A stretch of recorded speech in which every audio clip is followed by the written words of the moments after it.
guys, iniihaw na namin yung huli namin na malaki. Eh,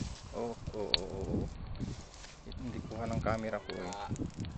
Malalaman ko to kung payat, kung yan ay babaliktad. Oo. Ha? Babaliktad yan pag ano?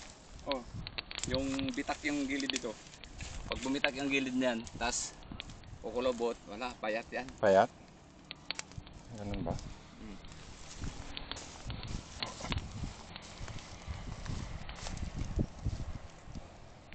Pag ganyan mamana ka, parang hindi ka napapagod pag ganyan. Ay, oo ah. Diyan mo makikitang daig ng mayaman. Ay, daig ng mahirap ang mayaman pag ganitong buhay. Sila hindi marunong nito eh. Oo. Puro pira ang hinahanap.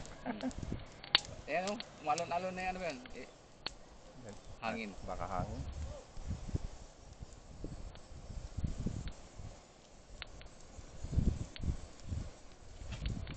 Baka malapit ng maluto kuya. Di pa? Gugutom na ako ah. Naamoy ko yung kwan niya. Kaya nga, dandahan lang doon, di pwede yung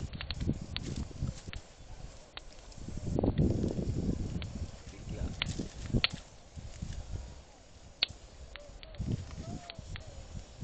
Kami nga ni Jewel yung nanglambat kami.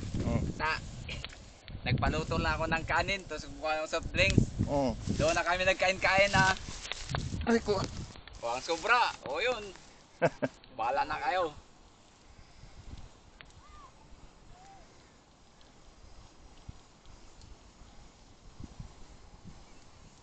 Sama din natin sana yung isa kong kapatid. Kaso pipinaya din ng asawa. Ay, yan lang masaklap din pag ganyan kasi may ibang may-ari. Bakit pa siya magpapaalam? Nasa Taiwan naman. Open. Ay oo ah. Yung asawa wag sabi, o paano yung alaga mo doon? Pakain mo muna bago ka umalis. O, wala, hindi ako nakapagdika. Sabi, nagbibigay lang ako ng pira, pabili ko na ng pagkain. Dika. Pag bumayang hapon, di pag uwi. Oo. Di, Ini-starter mo yung kambing mo? Ha? Ini-starter mo? hindi yung pagkain na dilika na ano, binibenta sa labas, kalsada. Ah.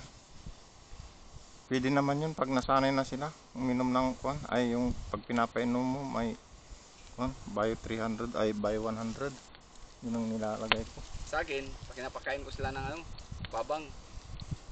Ang payat na yung mga kambing namin, tapos sumisiksik yung ulo nila doon sa hagwire. Sa akin, gano'n din. Sinisira.